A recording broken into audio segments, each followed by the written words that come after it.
धर्म जिज्ञासु भाइयों और बहनों, कोरोना की महामारी के बीच में भारत में बहुत बड़ा लॉकडाउन चल रहा है। सभी साधु साध्वी जी भगवंत उपासरे में बैठे हैं। सभी श्रावक श्राविका गृहस्थ अपने घरों में कैद हैं। बाहर निकलने की अनुमति नहीं है। अनुशासन बड़ी कठोरता के साथ में लागू किया जा रहा है।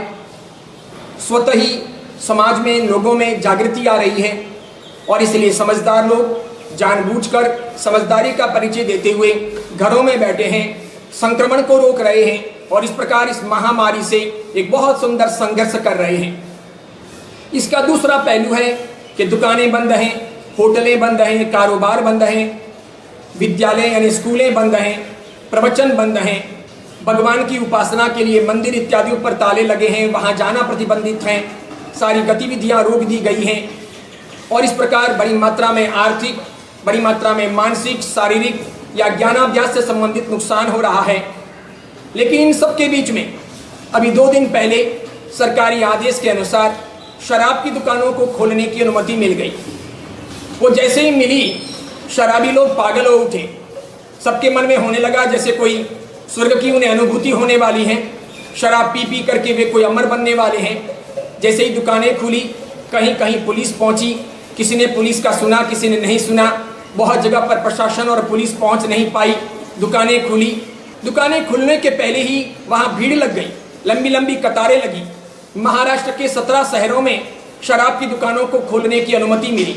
17 में से 14 शहरों के मेरे पास वीडियो और फोटोज आए हैं। इसके सिवाय दिल्ली के वीडियो और फोटो आए हैं। ये सब देखने के बाद में लगता है कि भारत कहाँ जा रहा है, हम क्या कर रहे हैं, ये कैसी मजबूरी है, कैसी नीतियों के तहत भारत की गति चल रही है। हम इस देश को राम राज्य बनाना चाहते हैं या फिर बदतर हालत में छोड़ना चाहते हैं। मैं राम राज्य का अर्थ ये नहीं कर रहा कि हिंदू मुस्लिम के बंटवारे करूं, धर्म के आधार पर, संप्रदाय के आधार पर विवाद खड़े करूं। मेरे कहने का मतलब है राम राज्य का मतलब जहां शांति हो, जहाँ प्रेम हो, जहाँ भाईचारा हो, जहाँ व्यसन ना हो, शराब ना हो, जुआ ना हो, मांसाहार ना हो, जहाँ आपस में सद्भावना हो, जहाँ लोग शांति से, प्रीति से, पाप को कम करते हुए जीते हों, अपना जीवन यापन करते हों, जहाँ की जीवन शैली भद्रिक हो, बहुत ही सुहानी हो, जहाँ सुकून मिलता हो, उसे राम राज्य कहा जाता है। जहाँ हर व्यक्ति के प्रति न्याय हो, हर वस्तु के प्रति न्याय हो, किसी के प्रति अन्याय ना हो, जहाँ महिलाओं को भी सम्मान मिलता हो। ये है राम राज्य की व्यवस्था की एक परिकल्पना। जब भारत आज़ाद हो रहा था तो आज़ादी के कामों में लगे हुए, आज़ादी की प्रक्रिया में लगे हुए सभी छोटे बड़े नेताओं ने यही बात कही थी कि भारत को राम राज्य बनाना है। महात्मा गांधी यही कहते थे, राजेंद्र बाबू यही कहते थे, जवाहरलाल नेहरू भी यही कहते थे। हर छोटे बड़े नेता ने, समाज सेवक ने यही कहा था। कभी लाल बहादुर शास्त्री ने यह कहा था, लोकमान्य तिलक ने यह कहा था, वल्लभ भाई पटेल ने यह कहा था कि भारत को राम राज्य बनाना है, दोषों से मुक्त करना है। परतंत्रता की बेड़ियां टूटी हैं, 1000 साल की गुलामी से हम मुक्त बने हैं। अब हमें एक नए तरीके से गौरवान्वित होकर के भारतीय संस्कृति की रखवाली करते हुए जीना है। लेकिन लॉकडाउन के बीच में मंदिर तो नहीं खोले गए, मंदिरों को खोलने की अनुमति नहीं दी गई। बेचारे कई सारे मध्यम वर्गीय और उच्च मध्यम वर्गीय या सामान्य वर्गीय लोग कारोबार के अभाव में पैसे गंवा रहे हैं, नुकसान झेल रहे हैं। उनकी आमदनी नहीं हो पा रही, उनके घर का गुजारा नहीं हो पा रहा, वे घर बैठे हैं। दुकानें खोलने की अनुमति नहीं मिली, लोगों को नौकरी पर जाने की अनुमति नहीं मिली, फैक्ट्रियां नहीं खुली, विद्यालय नहीं खुले, बच्चों का ज्ञानाभ्यास रुका हुआ है। घर में बैठे बैठे बच्चे बोंट बन जाएंगे, गलत आदतें सीख रहे हैं, पूरे दिन मोबाइल में, टीवी में वो रचे पचे हैं, पूरे दिन वे सर्च करते रहते हैं और अपना फिजूल समय गंवा रहे हैं, जिंदगी बर्बाद कर रहे हैं। विद्यालय नहीं खुले, विद्यालय खुले होते, क्लासेस खुले होते तो कम से कम बालकों को उतने समय तक वहां पर कैद रख करके उनकी सारी वृत्तियों पर नियंत्रण किया जा सकता था, जो संभव नहीं हो सका। तो विद्यालय नहीं खुले, मार्केट नहीं खुली, दुकानदारियां नहीं खुली, नौकरियां प्रारंभ नहीं हुई और इसके सिवाय सबसे बड़ी चीज जो शांति का मुख्य आधार है, जहां धर्म की आराधना होती है, जो अध्यात्म के प्रेरणा के केंद्र हैं, जहां बैठकर क्षण भर के लिए आदमी शांति की अनुभूति करता है। इस दुनिया के अंदर सहारे के लिए जब सारी व्यवस्थाएं टूट जाती हैं, कहीं से भी कोई संबंध नहीं जुड़ पाते हैं और कोई भरोसा नहीं रहता है, तो अंततः इंसान के पास में एक भरोसा बचता है और वो है भगवान का भरोसा, धर्म का विश्वास, अध्यात्म का आसरा। और इसीलिए उसको याद करके लोग ज्यों-त्यों करके एक आश्वासन लेते हैं, झेलने का प्रयास करते हैं कि भगवान की मेहरबानी मुझ पर बरसेगी। धर्म का कहीं न कहीं प्रताप चमत्कार के तौर पर प्रकट होगा और मैं शांतिपूर्वक जी पाऊंगा, मुसीबतों का सामना कर पाऊंगा, रोग मुक्त हो पाऊंगा या मेरी जिंदगी का ज्यों त्यों गुजर बसर कर पाऊंगा। लेकिन वे अध्यात्म के धर्म के स्थान, वे भगवान के मंदिर नहीं खुले। क्या पता क्या सोच थी कि भगवान के मंदिरों को खोलने की अनुमति नहीं दी, लेकिन सामने शराब घरों को खोलने की अनुमति मिल गई। शराब की दुकानें देखते ही देखते खुल गई, लोगों को सपने आने लगे, शराबियों को मजा पड़ गया, बड़ी बड़ी कतारें दुकान के बाहर लगी। ऐसे ऐसे वीडियोस और फोटो हैं जिसे देखकर के अचंभा होता है कि यह भारत का कोरोना का लॉकडाउन है या भगदड़ मची है। जैसे बंदरबाट है, मुफ्त में कुछ मिल रहा हो, भुगत में कुछ दिया जा रहा हो और मैं कहीं रह ना जाऊं, चूक ना जाऊं, इसीलिए लोग पड़ापड़ी कर रहे हैं, एक दूसरे के ऊपर गिर रहे हैं। किसी प्रकार के सोशल डिस्टेंस का, मर्यादा का पालन नहीं है, एक दूसरे के संसर्ग में आ रहे हैं। जब हम कहते हैं कि कम से कम मीटर 2 मीटर की एक दूसरे के साथ में दूरी बनाए रखनी है, कोरोना का ये वायरस कहीं संसर्ग में आ गया, संक्रमण में आगे बढ़ गया तो बहुत बड़ी मात्रा में सामाजिक और जीवन की हानि हो जाएगी, इसलिए दूरी बनाए रखनी है। वह फोटो और वीडियो तो ये बताते हैं कि दूरी कहीं रही नहीं। लोग तो पीने के दीवाने थे और दुनिया ऐसी ही है, पीने वाले को पीने का बहाना चाहिए। 1-2 दिन के लिए छूट क्या मिल गई, लोग टूट पड़े। सरकार की नीति क्या है, क्या सोच करके शराब की दुकानों को खोलने की अनुमति दी गई और मंदिरों को खोलने की अनुमति नहीं दी गई? जब शराब की दुकानों के बाद तो भगदड़ मची है या कतारें लगी हैं, तो आसानी से सोशल डिस्टेंस मेंटेन करते हुए मंदिरों को भी खोला जा सकता था। कतारें लगा करके लोग हिंदू मंदिरों में, जैन मंदिरों में अपने अपने आराध्य की उपासना के लिए जा सकते थे, आसानी से भक्ति करते, शांति से वहां बैठते, चिंता तो जिंदगी में थोड़ी राहत की वो सांस लेते, वो भगवान का आसरा उन्हें थोड़ा बहुत जीने के लिए आधार देता। थका हारा 45 दिन से घर में कैद आदमी भगवान को प्राप्त कर, आराध्य को प्राप्त कर शांति की अनुभूति करता। मंदिर में कौन सा पाप होने वाला था, मंदिर में कौन सा नुकसान होने वाला था? मंदिर शराब घर से तो बहुत बेहतर है, शायद दुनिया में सबसे बेहतरीन जगह वही है। और शराब घर तो निकृष्ट है, शराब भी निकृष्ट है, पीने पिलाने की प्रक्रियाएं भी निकृष्ट हैं, असामाजिक हैं, ये समाज का बहुत बड़ा दोष है। और फिर भी शराब घरों को खोलने की अनुमति दी गई।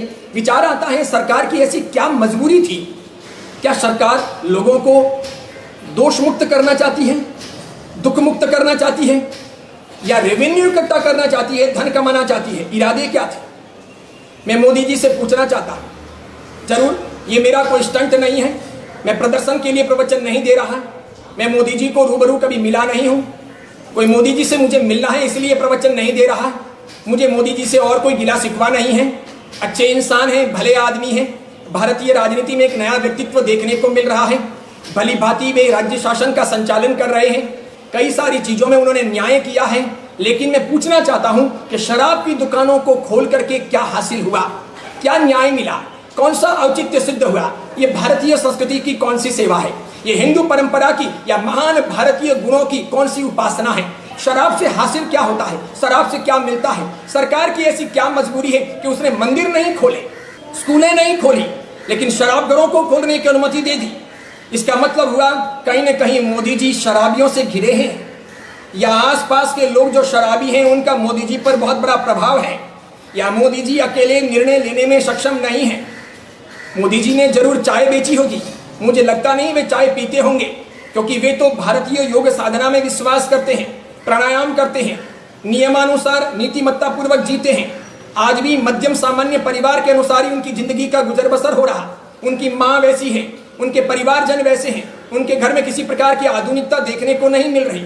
और वापस उनके गुण धर्म जो परिवार के थे, माता पिता के थे, साथ में राष्ट्रीय स्वयंसेवक संघ के भी जोरदार गुण मिले हैं, तब फिर वे मुश्किल से दूध पीते होंगे। शाकाहारी हैं, उन्होंने कभी शराब पी नहीं, न कभी शराब पिलाई होगी, न उन्होंने कभी जुआ खेला है, न उन्होंने कभी जुआ खिलाया होगा, न वे मांसाहार करते हैं, न उन्होंने मांसाहार किसी को करवाया होगा। उल्टे वे जहां कहीं विदेश गए, सम्मान पूर्वक विदेशी देशों के अलग अलग राज्य नायकों ने उनके लिए भोजन की भी जो व्यवस्था की वो शुद्ध शाकाहारी की। तो जो शाकाहार में विश्वास करते हो, शराब ना पीते हो, जुआ ना खेलते हो, उस आदमी को भारत का प्रधानमंत्री बनने के बाद शराब घरों को खोलने की अनुमति देनी पड़े, ये कौन सी मजबूरी रही? निश्चित तौर पर यह दुर्भाग्यपूर्ण है। शराब की ये दीवानगी, शराब का ये जुनून, ये ऐसा दर्शाता है कि ये भारत का दुर्भाग्य है, यह आने वाली पीढ़ियों के लिए खतरनाक है, ये उचित नहीं है, इससे गरीबी दूर नहीं होने वाली। शराब पीने और पिलाने से निश्चित तौर पर कहा जा सकता है कि इंसान सुखी नहीं बनेगा, दुख ही बढ़ते जाएंगे, उससे कोई रोग मुक्ति भी नहीं होगी, उससे गरीबी घटेगी नहीं, बढ़ेगी। ये सामाजिक कुरीति है। इस सामाजिक बुराई ने बहुत सारी जिंदगियों को बर्बाद किया है, ये मानना होगा।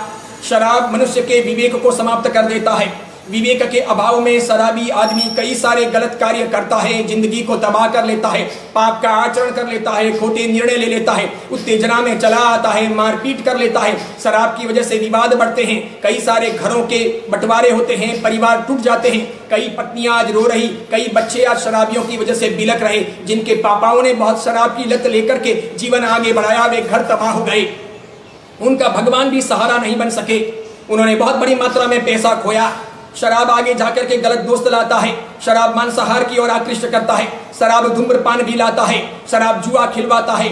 शराब घर से भटकाता है। शराब इंसान को बाहर रखता है। शराब एकांकी बना देता है। शराब की वजह से ज्ञान तंतु कमजोर बन जाते हैं, याददाश्त कमजोर होती है। शराब से स्मरण शक्ति वीक बन जाती है, कमजोर हो जाती है। शराब पीने वाला व्यक्ति शरीर से भी एकदम कमजोर बन जाता है। ये शारीरिक मानसिक स्वास्थ्य की हानि करता है शराब। इसलिए शराबी अधिकांशतया बीमार होते हैं, स्वास्थ्य को गंवा देते हैं, जवानी में बूढ़ापा उनको दिखाई देता है। शराब धन की तो बहुत हानि करता है, मान की भी हानि करता है। कमाया हुआ बेतहाशा पैसा देखते ही देखते शराब में उड़ जाता है। शराब का शौक ऐसा है जो इंसान के धन को बर्बाद कर देता है और साथ में सामाजिक मान पान कम करवाता है। शराबी को आज भी सामाजिक मान्यता नहीं मिलती। जो शराबी फैशन से पीते हैं वे बच्चों को बिगाड़ रहे हैं, नई पीढ़ी को गलत आदतें सिखा रहे हैं और इस प्रकार इस समाज के अंदर ऐसे गलत कार्य प्रस्तापित कर रहे हैं जो आने वाले भारत के भविष्य के लिए उचित नहीं है। इसीलिए शराब किसी भी दृष्टि से देखो तो हितावह नहीं है। और शराबी इंसान को नशे की वजह से, इन नशे के अंदर धुत होने की वजह से गलत कार्य करने की प्रेरणा देता है। आज तक जितने भी गलत कार्य हुए वो शरबत पी करके नहीं हुए, शराब पी करके हुए। पैसा जो खर्च हुआ वो भोजन करके या शरबत पी करके नहीं, शराब की वजह से बर्बाद हुआ। परिवार अधिकांशतया टूटे होंगे, उसमें शराब की मुख्य भूमिका है। शराब चिड़चिड़ापन लाता है। शराबी आदमी कुछ का कुछ कर बैठता है। इतनी सारी बुराइयों के बाद में भी शराब की दुकानों को खोलने की अनुमति देनी पड़े तो भारत क्या चाहता है? भारत का भविष्य क्या है? भारत के सभी राजनायक क्या चाहते हैं? ये राजनीति कहाँ जा रही है? कैसी कूटनीति है? ये कैसा अर्थतंत्र है? ऐसा भारतीय अर्थतंत्र इस समाज को कहाँ ले जाएगा? जो भारत पूरे विश्व के अंदर मुकुटमणि रहा, जो भारत पूरे विश्व को प्रेरणा देता था, जिस भारत ने दुनिया को बहुत कुछ सिखाया, जो भारत विपत्ति काल में यानी कि स्वतंत्रता के काल में भी कभी हारा नहीं, परास्त नहीं हुआ, जिसके मन के अंदर सद्भावनाएं, सदाचार, सद्विचार सब कुछ जीवंत रहे, जहाँ के साधु संतों ने समाज को जागृत रखने के लिए बहुत कोशिशें की।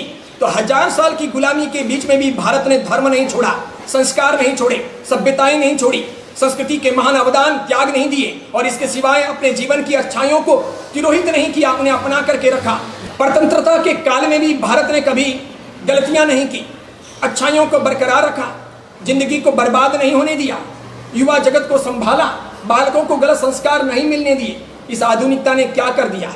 मैं समझता हूँ मोदी जी आप एक बहुत बड़ी आशा हो। मैं आपको खुश करने के लिए नहीं बोल रहा हूँ और मेरी बातों से आप नाराज होते हो तो मैं साधु हूँ, मुझे आपसे कुछ चाहिए नहीं है। मैं कुछ मांगने के लिए आपके सामने आ नहीं रहा हूँ। मैं तो शांतिपूर्वक अपने सिद्धांतों को, अपनी नीतियों को बरकरार रखते हुए हंसते हंसते किसी भी समय मरना चाहूँगा, लेकिन गलतियों को आश्रय देना नहीं चाहूँगा, गलत चीज़ों का प्रतिपादन करना नहीं चाहूँगा, गलतियों को समर्थन कतई नहीं दूंगा। आप राष्ट्रीय स्वयंसेवक संघ से जुड़े हैं तो मैं भी राष्ट्रीय स्वयंसेवक संघ से 2.5 साल से जुड़ा रहा। उसके बाद में उस संघ से इस धर्म संघ में आया। वहाँ की शिक्षा दीक्षाएं मेरे लिए अनुशासन के रूप में, नीति के रूप में, सिद्धांतों के रूप में आज भी बहुत काम आती है। मैं अपने आप को गौरवान्वित महसूस करता हूँ कि राष्ट्रीय स्वयंसेवक संघ के सिद्धांतों ने मुझे बहुत सिखाया और इस प्रकार इस धर्म संघ में आकर के उन नीतियों के आधार पर मजबूत रहकर अपनी संस्कृति को, धर्म को, परंपराओं को बचाने का प्रयास कर रहा हूँ। लेकिन मोदी जी मैं ऐसा मानता हूँ कि यह आपका गलत निर्णय है। आपको ये निर्णय बदलना चाहिए। आपको अपने साथियों को समझाना चाहिए, आपको मजबूत होना चाहिए। भारत को शराब के पैसे नहीं लेने चाहिए, आवश्यक नहीं है। आप चाहे थोड़ा बहुत टैक्स बढ़ा दीजिए, हर मोबाइल धारक के पास में से हर महीने 1-1 रुपया एक्स्ट्रा वसूल कर लीजिए। करीब 1 अरब से अधिक भारत के अंदर मोबाइल धारक हैं। इतने सारे सिम इंसानों के पास में हैं जो कार्यरत हैं अलग अलग कंपनियों के। एक काम कर लीजिए, हर व्यक्ति पर 1 रुपये का टैक्स लगाइए, डायरेक्ट मोबाइल की यानी सिम बेचने वाली कंपनी से ही आप वो रुपये वसूल कर लीजिए। लेकिन शराब से रेवेन्यू इकट्ठा मत कीजिए, शराब को रोकिए। बेवकूफ लोगों को पीनी है वो भारत के बाहर जाकर पिए, वो आत्महत्या करें, वो जाने, लेकिन भारत शराब मुक्त बने। अगर आप यानी बीजेपी के सभी सांसद और विधायक या बीजेपी के सभी नेता वे अगर महात्मा गांधी की दुहाएं देते हों, कांग्रेस अगर बार बार महात्मा गांधी का नाम लेती हो और ये कहती हो कि ये वो कांग्रेस है जो महात्मा गांधी की कांग्रेस है, तो महात्मा गांधी तो शराब के समर्थक नहीं थे, कट्टर विरोधी थे। ये कैसी दोगली नीति है? नाम लेना महात्मा गांधी का और शराब पीना और पिलाना, बेवकूफ बनाना। महात्मा गांधी की आत्मा शराब दे रही होगी और इसीलिए राम ने कभी शराब का समर्थन नहीं किया, राम की परंपरा ने शराब का समर्थन नहीं किया, भगवान कृष्ण ने और कृष्ण की परंपरा ने शराब का समर्थन नहीं किया। सिख भले शराब पीते हो, गुरु नानक जी ने, गुरु गोविंद सिंह जी ने शराब का समर्थन नहीं किया, शराब को उन्होंने धर्म नहीं माना। महात्मा बुद्ध ने भी शराब का समर्थन नहीं किया। भगवान महावीर तो 7 प्रकार के व्यसन के कट्टर विरोधी रहे। उन्होंने कहा 7 व्यसन आत्मा की हानि है, जीवन की हानि है। व्यसन हरगिज नहीं होने चाहिए, न शराब होना चाहिए, न मांसाहार होना चाहिए, न जुआ होने चाहिए। तो बताइए, जब इतनी परंपराएं, उन परंपराओं के महान नायक, उन परंपराओं के वे भगवान, उन परंपराओं के वे स्थापक जब शराब के विरोधी हों और हम अगर उन्हें मानते हो किसी न किसी रूप में, हम शराब के समर्थक कैसे हो सकते हैं? शराब को छूट कैसे दे सकते हैं? और इसीलिए हर गिंज शराब के आधार पर किसी बात की वकालत करना उचित नहीं है। रेवेन्यू गया भाड़ में। जहर पिला करके पैसे इकट्ठा करना कोई सौभाग्यशालीता नहीं है। लोगों को बर्बाद करके, लोगों को गलत मार्ग पर बेच करके, लोगों से वेश्यावृत्ति करवा करके या लोगों की जिंदगी बर्बादी के मार्ग पर धकेल करके धन कमाना ये कोई बुद्धिमानी नहीं है। महान राष्ट्राध्यक्ष तो वो कहे जाएं, महान राजा, महान राजनेता या समाज के नायक वो कहे जाएं जो समाज में व्याप्त कुरीतियों को मिटाएं, समाज को सुंदर तरीके से प्रबुद्ध बनाएं, समाज को सही मार्ग पर लाएं, समाज की कमजोरियों का आईना समाज को दिखाएं, धीरे धीरे समाज में व्याप्त कमजोरियों को दूर करने का प्रयत्न करें। वे होते हैं महान नायक। इसलिए आप सही नायक के तौर पर भारतीय प्रधानमंत्री बने। आपका ये दूसरा कार्यकाल चल रहा। मैं लोगों से कहना चाहूंगा, जो कोई नरेंद्र मोदी जी से जुड़े हुए हों, उन्हें ट्वीट कर सकते हो, मेरी ये बातें उन तक पहुंचाइए, उन्हें ये कहिए। और वो जाहिर में यानी सार्वजनिक तौर पर मुझे जवाब ना दे सकते हो, कहीं उनके मान पान की हानि होती हो, तो मैं सार्वजनिक जवाब की आशा भी नहीं रखता। व्यक्तिगत तरीके से भी वे बताएं कि शराब की दुकानों को खोलने से क्या मिला।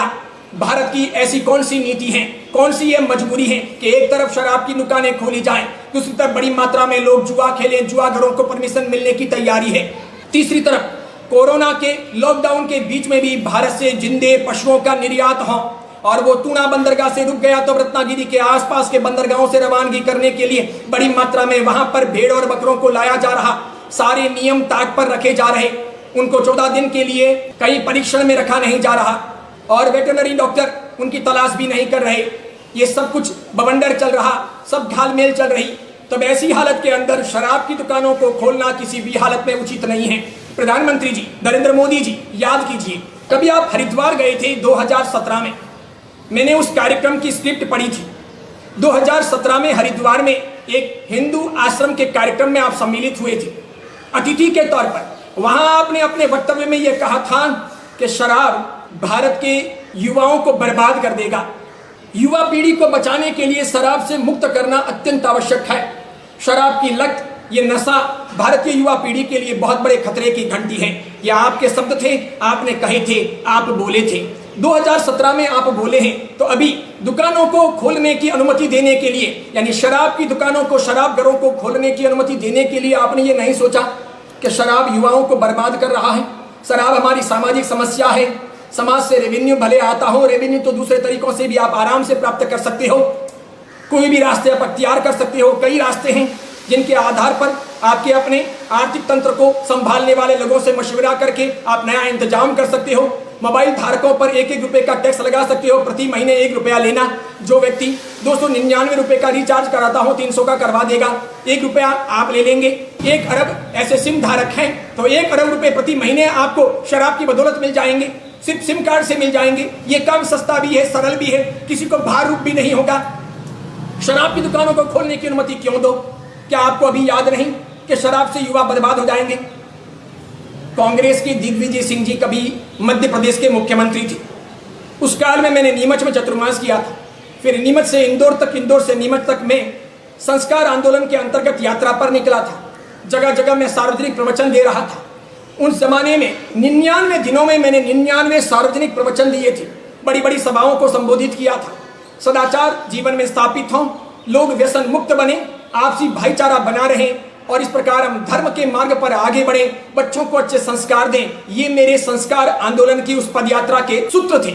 इसके अंतर्गत मैं आगे बढ़ रहा था। मैंने अखबारों में पढ़ा कि दिग्विजय सिंह जी ने मुख्यमंत्री होने के रूप में बहुत बड़ी एक सभा को संबोधित किया और लोगों को जगाया। कहा, मध्य प्रदेश के युवाओं, मध्य प्रदेश की प्रजा जानो, शराब बहुत दूषित वृत्ति है, शराब से समाज का बहुत नुकसान हो रहा है, हर हालत में शराब मत पियो, शराब जिंदगी को बर्बाद कर देगा, मध्य प्रदेश को अगर महान बनाना है तो शराब मुक्त करना होगा।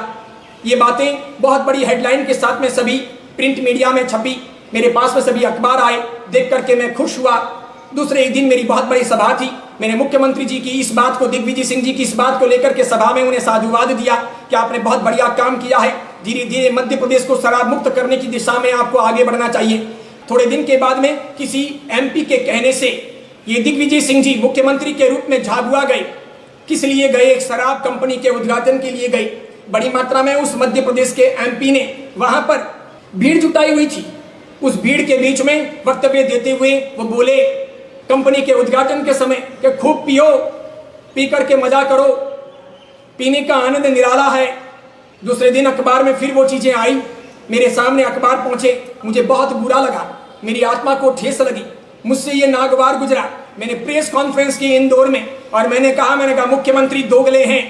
वे एक तरफ समाज को ये कहते हैं कि समाज शराब से मुक्त बने ताकि समाज का निर्माण हो और मध्य प्रदेश का कल्याण हो, दूसरी ओर अपने किसी एमपी के एक शराब की फैक्ट्री के उद्घाटन में जाकर लोगों को ये शिक्षा देते हैं, उन बेचारे आदिवासियों को ये सिखाते हैं कि खूब पियो, पी करके मजा करो, पीने का मजा कुछ निराला है। इसका मतलब ये हुआ कि हम कैसे राजनायक हैं, हम कैसे नायक हैं, हम समाज को कहां ले जाना चाहते हैं, हम पर लोग कैसे यकीन करें। देखिए, भगवान रामचंद्र जी, श्री कृष्ण जी, गुरु नानक जी या गौतम बुद्ध या महावीर जी, किसी ने भी शराब का समर्थन नहीं किया। जहां तक मुझे पता है इस्लाम में भी शराब धार्मिक तरीके से स्वीकार्य नहीं है। सिख समाज में भी ये नियम है कि पक्का सिख कभी शराबी नहीं होता, शराब पीने वाला पक्का शुद्ध सिख नहीं कहलाता। जैन समाज में तो शराब मान्य ही नहीं और हिंदू परंपरा में भी शराब स्वीकार्य नहीं, तब फिर ये शराब आगे क्यों बढ़ाया जाए। पंजाब के मुख्यमंत्री ने कल कहा कि शराब का कारोबार बंद होने की वजह से प्रति महीने पंजाब को 500 करोड़ रुपए का नुकसान हो रहा है। सिख धर्म के सिद्धांत क्या है? पंजाबी सिख क्या चाहते हैं? पंजाब को कहां ले जाना है? हम गुरु गोविंद सिंह जी के बलिदान को याद करें, गुरु नानक जी के त्याग को याद करें। शराब पीना ही जरूरी है क्या? क्या शरबत नहीं पिया जा सकता? शराब पी करके ही जिंदगी गुजरेगी? पेट भरने के लिए, जीवन यापन करने के लिए तो प्रकृति ने कई सारे फल दिए हैं, सब्जियां दी हैं, नाना प्रकार के व्यंजन दिए हैं। इसके सिवाय बहुत अच्छे अच्छे रसपान करने के लिए शरबत दिए हैं। इतने ही काफी हैं जीवन यापन करने के लिए। शराब जरूरी है क्या? देखो, अनाज जरूरी है भोजन के लिए, पेट भरने के लिए। शराब कोई भोजन नहीं है, शराब से पेट नहीं भरता।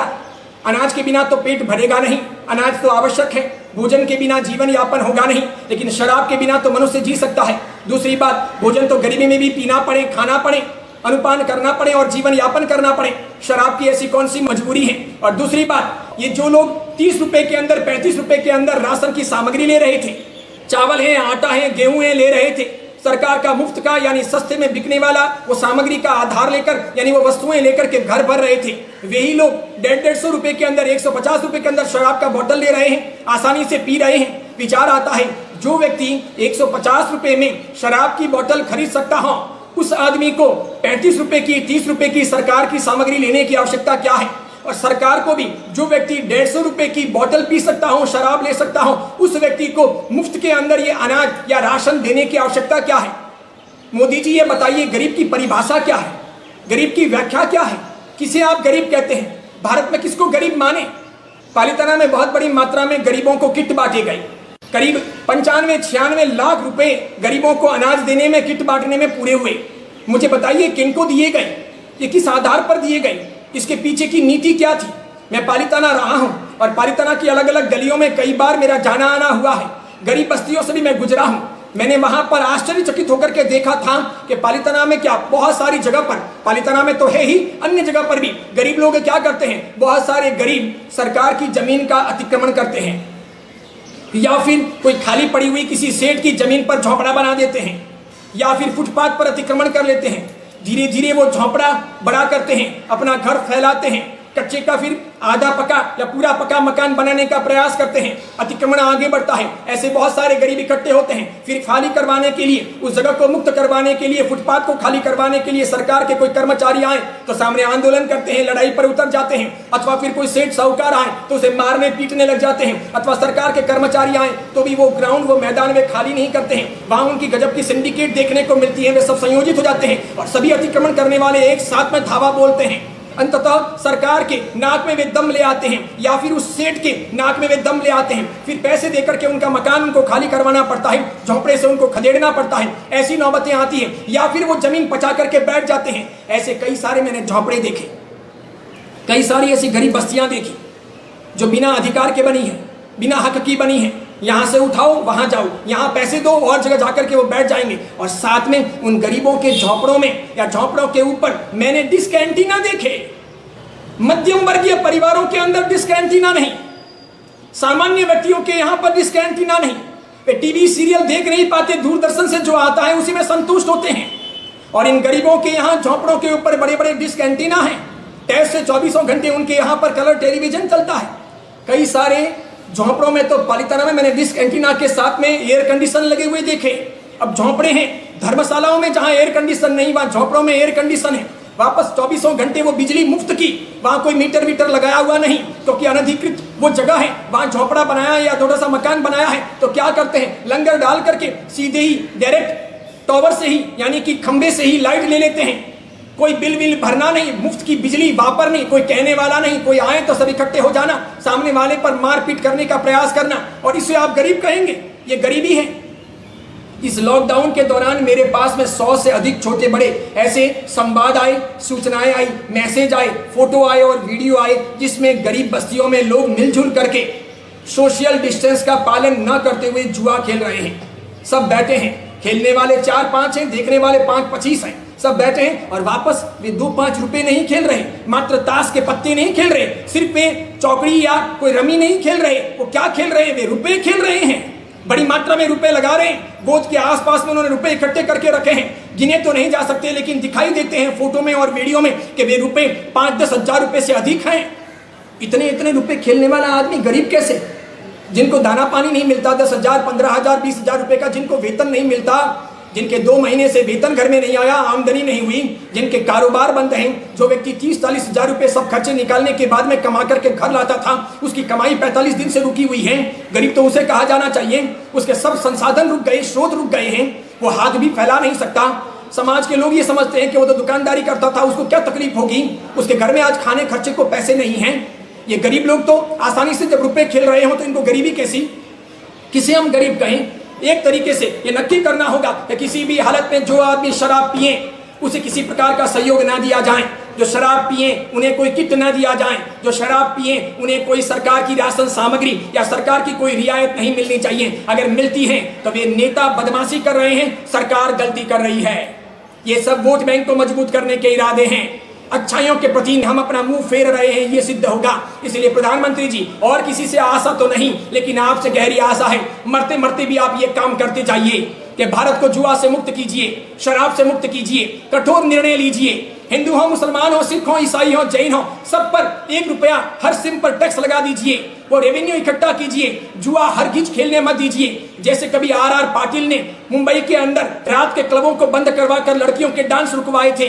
कहने वालों ने बहुत कहा था कि लड़कियों का भविष्य क्या होगा, ये लड़कियां जो क्लबों से कमाई करती थी उनका क्या होगा।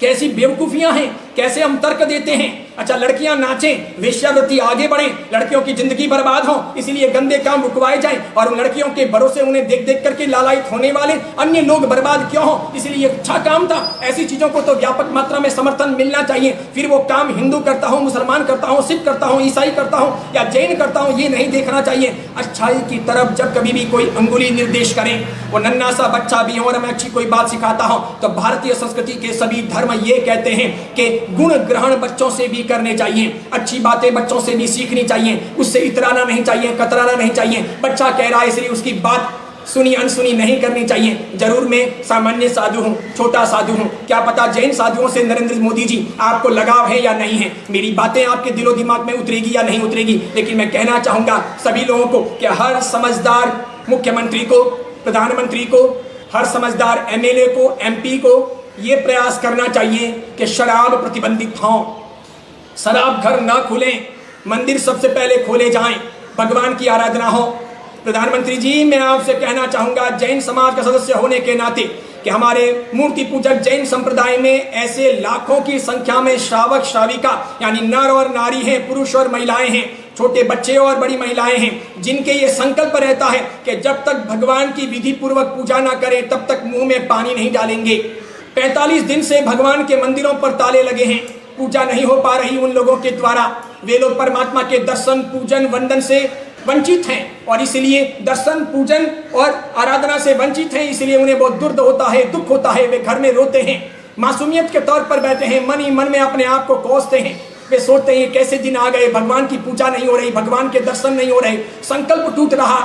बिना खाए हुए तो 45 दिन तक जिया नहीं जा सकता, बिना पिए हुए भी 45 दिन जिया नहीं जा सकता। हम सभी साधु साधियों की भी प्रतिज्ञा होती है कि प्रतिदिन मुंह में पानी डालने के पहले भगवान के दर्शन आवश्यक हैं, भाव पूजा आवश्यक है, मंदिर जाना आवश्यक है। वे सभी साधु साध्वी भी मुंह उतार करके अपने अपने उपास्य में बैठे हैं और ज्यों त्यों ही मन मार करके जिंदगी जी रहे हैं कि कब मंदिर खुलेंगे, कब प्रभु अरिहंत के दर्शन करेंगे, कब द्रव्य पूजा, भाव पूजा करेंगे।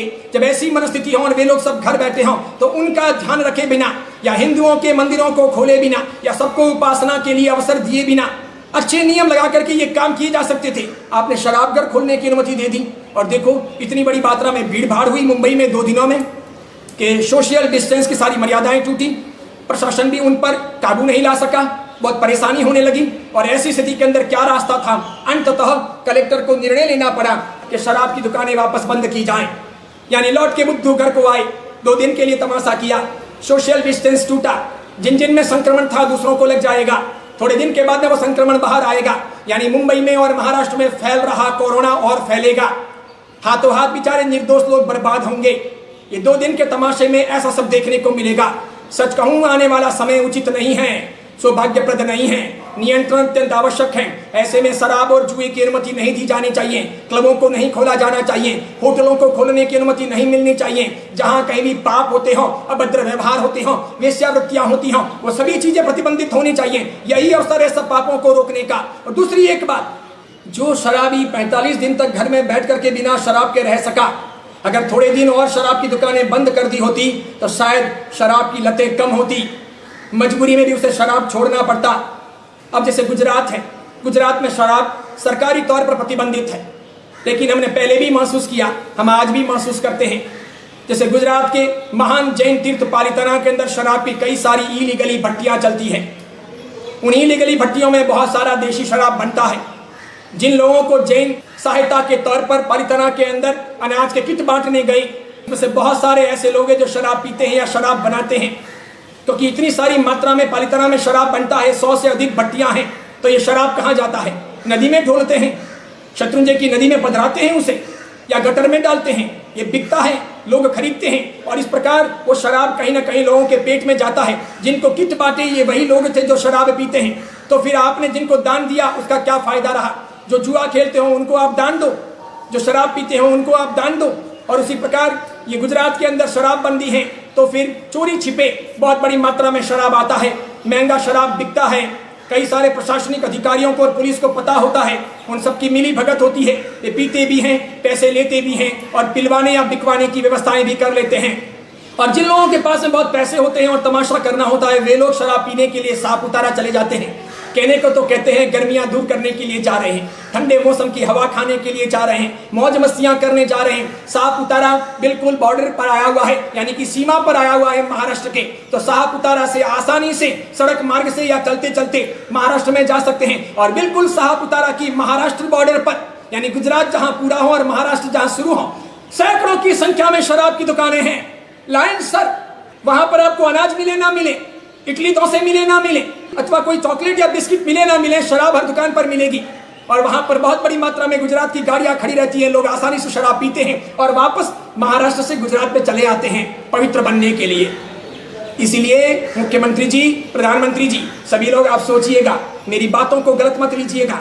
वैसे मैं आपको खुश करने के लिए बोल भी नहीं रहा, लेकिन आपको दिशा निर्देश दे रहा हूं और आपके सामने ये बातें सच्चाई के तौर पर व्यक्त कर रहा हूं। मेरा कोई लाभ नहीं, मेरा कोई लोभ नहीं, मेरी कोई ऐसी इच्छा तृष्णा नहीं, मैं किसी प्रकार की राजनीति में विश्वास करता नहीं, मैं चुनाव प्रचारक भी नहीं। मैं ये सोचता हूं ईमानदारी का, सच्चाई का, अच्छाई का साम्राज्य व्याप्त होना चाहिए। हिंदू हो, मुसलमान हो, सिख हो, ईसाई हो, सबके जीवन के अंदर अच्छाइयां व्याप्त बननी चाहिए। कुरीति से, गलत तरीकों से सभी लोग मुक्त होने चाहिए। अभी रमजान चल रहे हैं, हर मुसलमान अपने दिल पर हाथ रखकर अल्लाह की कसम खा करके कहें कि शराब इस्लाम में मान्य है क्या? नहीं मान्य है। जुआ मान्य है क्या? इस्लाम में जुआ भी मान्य नहीं है। वेश्यावृत्ति और लड़कियों को नचाना और पोर्नोग्राफी इस्लाम में मान्य है क्या? नहीं मान्य है। उसी प्रकार हिंदुओं में तो कतई मान्य नहीं, जैनों में भी मान्य नहीं। और साथ में कह देता हूं, जो पंच प्यारे सिख होते हैं, गुरु नानक जी के समर्पित जो होते हैं, जो सिख धर्म के आन बान शान के प्रतीक होते हैं, वे लोग भी शराब नहीं पीते, मांसाहार नहीं करते, जुआ नहीं खेलते, वेश्यावृत्ति नहीं करते। यानी कि शराब पीने वाले सभी लोग अधार्मिक हैं, पापी हैं, अपराधी हैं। समाज के भी, अपने आराध्य के भी, दुनिया के भी और परिवार के भी सभी लोग अपराध मुक्त बने, सच्चाइयां अच्छाइयां आगे बढ़े। इस संसार के अंदर और विशेष करके भारत के अंदर संस्कारों का, महान संस्कृति का साम्राज्य व्याप्त बने। आगे जाकर ये महात्मा गांधी का भारत, राम कृष्ण महावीर महात्मा बुद्ध और गुरु नानक जी का भारत, ये महान राम राज्य बने और इसकी अपनी जाहो जलाली आगे बढ़े। यही मंगल कामना